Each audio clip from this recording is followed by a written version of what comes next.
வணக்கம் நண்பர்களே. இப்போ நம்ம வாழ்க்கையில் அதிகமாக பாதிக்கக்கூடிய பிரச்சனைகள் என்ன தெரியுமா? சர்க்கரை நோய். வீட்டுக்கு ஒரு சர்க்கரை நோய் கண்டிப்பாக சர்க்கரை நோயாளிகள் இருக்கிறாங்க. அந்த அளவுக்கு கால சூழ்நிலை மாறிடுச்சு.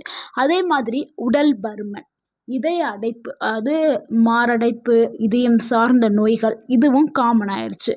அடுத்து உயர் ரத்த அழுத்தம், பிபி, ரத்த அழுத்தம், அடுத்த மலச்சிக்கல், இது எல்லா பிரச்சனையுமே ஒரு காமனான பிரச்சனை ஆயிடுச்சு. ஸோ இது எல்லாத்துக்கும் காரணம் நம்மளுடைய தவறான வாழ்க்கை முறை தாங்க. ஆனால் இன்னைக்கு நம்ம சொல்ல போகிற ஒரு சின்ன கஷாயம் இந்த 5 பெரிய பிரச்சனைகளையும் கட்டுப்படுத்துறதுக்கு உதவும். அதுவும் வீட்டில் இருக்கக்கூடிய 5 சாதாரண பொருட்களை வச்சு தான் இந்த கஷாயம் நம்ம ரெடி பண்ண போகிறோம். ஸோ இந்த வீடியோவை ஸ்கிப் பண்ணாமல் ஃபுல்லாக பாருங்கள். கண்டிப்பாக உங்களுடைய உடல் நலத்தில் ஒரு ஆரோக்கியம் மேம்படும். இந்த கஷாயத்துக்கு தேவையான பொருட்களை பார்த்துடலாம். அதுக்கு வெந்தயம் 1 டேபிள் ஸ்பூன் எடுத்துக்கிறேங்க. கருவேப்பிலை கொஞ்சமாக எடுத்துக்கிறேங்க, 2 கொலை அந்த மாதிரி எடுத்துக்கிறேங்க. அடுத்து இஞ்சி 1 துண்டு எடுத்துக்கிறேங்க. பட்டை ஒரு சிறிய துண்டு எடுத்துக்கிறேங்க. பட்டைன்னா நிறைய பேருக்கு தெரியாது. இது சின்னமன், அதாவது கறி மசாலா பேக்கெட்டில் இருக்கும்ல பட்டை, அந்த பட்டை தான். ஓகேங்களா. அடுத்து ஜீரகம் 1 டேபிள் ஸ்பூன் எடுத்துக்கிறேங்க. இந்த 5 பொருட்களுமே சேரும்போது என்ன நடக்கும் தெரியுமா? உங்கள் உடம்பை முழுக்க டீடாக்ஸ் பண்ணும். உங்கள் உடம்பு முழுக்க என்ன சொல்கிறது, நச்சுக்கள் எல்லாத்தையும் வெளியில் தண்டுற வேலையை இந்த 5 பொருட்களும் செய்யும்.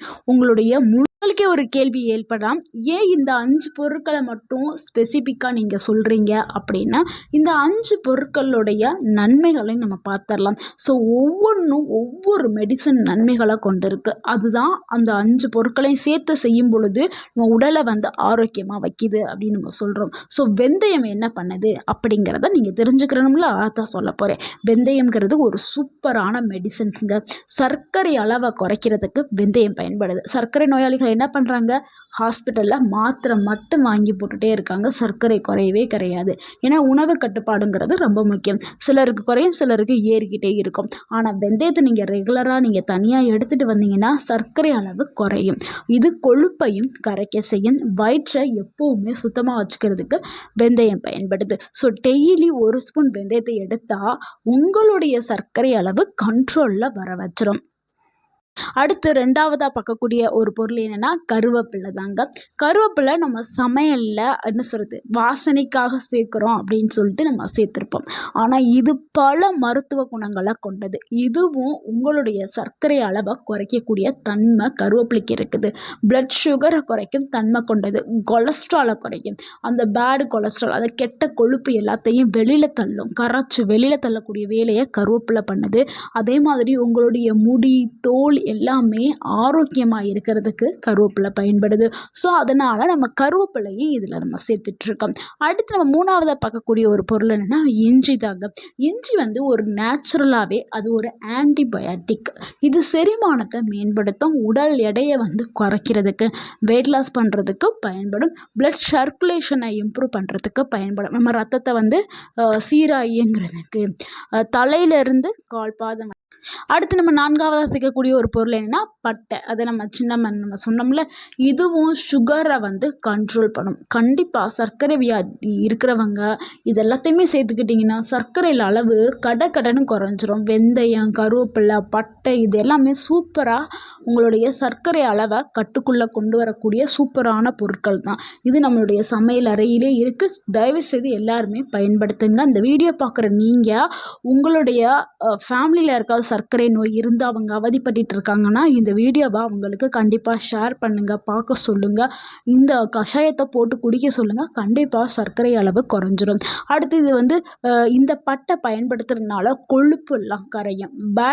அதாவது கெட்ட கொழுப்பை எரிக்கிற தன்மை என்ன பண்ணுது, இந்த பட்டைக்கு இருக்குது. அதே மாதிரி நம்மளோட இதயத்தை பாதுகாக்கிற தன்மை பட்டைக்கு இருக்குது. அதனால் இது ஒரு சூப்பரான ஸ்பைசஸ் அப்படின்னு சொல்கிறாங்க. இப்போ நிறைய பேர் என்ன பண்ணுறாங்கன்னா பட்டையை டீயில் போட்டுலாம் குடிக்க ஆரம்பிச்சிட்டாங்க.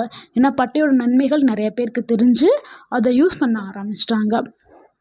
அடுத்து நம்ம 5வதாக பார்க்கக்கூடிய ஒரு பொருள் ஜீரகம் தாங்க.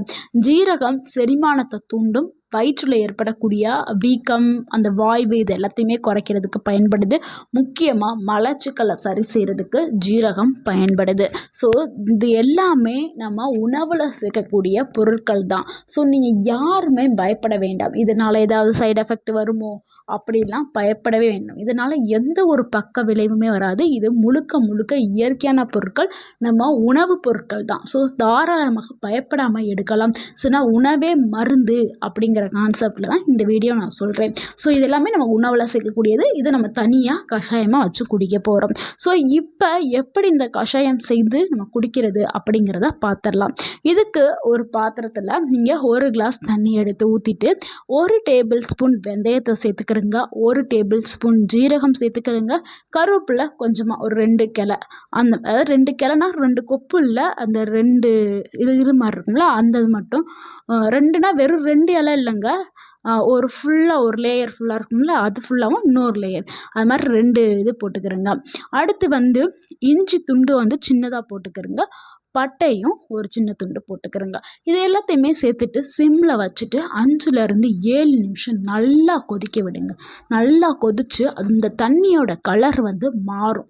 ஸோ மாறினதுக்கப்புறம் நீங்கள் அமர்த்திட்டு இதை வடிகட்டிட்டு நீங்கள் என்ன பண்ணணும், குடிக்க ஆரம்பிச்சிடணும். ஸோ எப்போ குடிக்கிறதுங்கிறது ரொம்ப ரொம்ப முக்கியமான ஒரு விஷயங்க.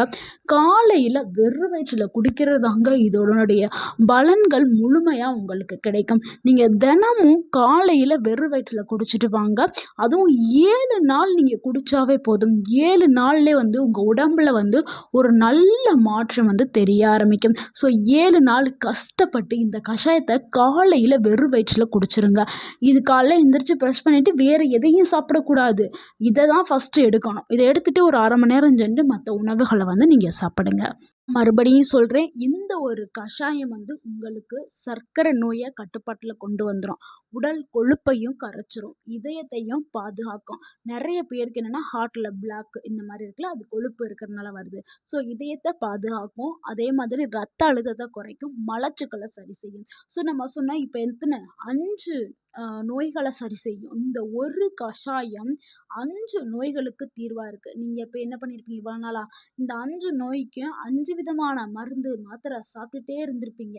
குறையிற மாதிரி இருக்கும், திருப்பி வரும், குறையிற மாதிரி இருக்கும், திருப்பி வரும். நீங்கள் இந்த கஷாயத்தை மட்டும் ஒரு 7 நாள் உங்கள் பல்லை கடிச்சிட்டு செஞ்சு நீங்கள் குடிங்க. உங்கள் உடம்பு சூப்பராக ஆரோக்கியமாயிரும். உங்கள் உடம்பு முழுக்க க்ளீன் ஆகி உங்கள் உடம்புல இருக்கக்கூடிய அத்தனை உறுப்புகளுமே ஆரோக்கியமாக சுறுசுறுப்பாக.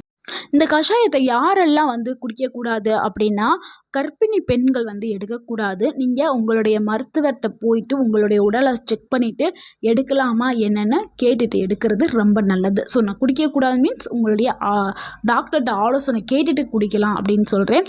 அதே மாதிரி யாருமே வந்து அளவுக்கு அதிகமாக குடிக்கக்கூடாது. இது நன்மை தருதுன்னு சொல்லிட்டு நீங்கள் 1 கிளாஸ் தான் ப்ரிப்பேர் பண்ணி 1 கிளாஸ்க்கு மேலே எடுக்க வேண்டாம். அளவுக்கு மீறினால் அமிர்தமும் நஞ்சு, சரிங்களா? உணவே மருந்து, அந்த கான்செப்டில் நம்ம சொல்கிறோம். ஸோ ஒரு நாளைக்கு 1 கிளாஸ் எடுத்துக்கிறங்க. அடுத்து சர்க்கரை வியாதி உள்ளவங்க ஆல்ரெடி மருந்து மாத்திரை சாப்பிட்டுட்டு வருவீங்க. ஸோ உங்களுடைய டாக்டர்கிட்ட நீங்கள் ஒரு முறை கேட்டுக்கிறது நல்லது. எதையுமே வந்து டாக்டர்கிட்ட ஒவ்வொருத்தவங்களுடைய உடம்பும் ஒவ்வொரு மாதிரி இருக்கும். நம்ம சொல்கிறது வந்து பொதுவான தகவல் தான். ஸோ ஒவ்வொருத்தவங்களுடைய உடல்நிலை எப்படி இருக்குன்னு நமக்கு தெரியாது. ஸோ நீங்கள் வந்து உங்களுடைய மருத்துவர்கிட்ட சும்மா ஒரு ஆலோசனை கேட்டுக்கிட்டு இது எடுக்கலாமா எடுக்கக்கூடாதா அப்படின்னு கேட்டிங்கன்னா அவர் ஒரு அட்வைஸ் கொடுப்பார். ஸோ அதை கேட்டுட்டு நீங்கள் எடுத்துக்கிறது ரொம்ப நல்லது. நண்பர்களே, இப்போ நம்ம வீட்டில் இருக்கக்கூடிய இந்த பொருட்களை நீங்கள் சரியாக பயன்படுத்தினீங்கன்னா பெரிய பெரிய நோய்களையும் கட்டுப்படுத்த முடியும். இந்த வீடியோ உங்களுக்கு பயனுள்ளதாக இருந்திருந்தால் இந்த வீடியோக்கு ஒரு லைக் பண்ணுங்கள். இந்த வீடியோவை உங்களுடைய ஃப்ரெண்ட்ஸ் அண்ட் ஃபேமிலிக்கு ஷேர் பண்ணுங்கள். மறக்காமல் எங்கள் சேனலை சப்ஸ்கிரைப் பண்ணுங்கள், சப்போர்ட் பண்ணுங்கள், கமெண்ட் பண்ணுங்கள். தேங்க்யூ ஃபார் வாட்சிங்.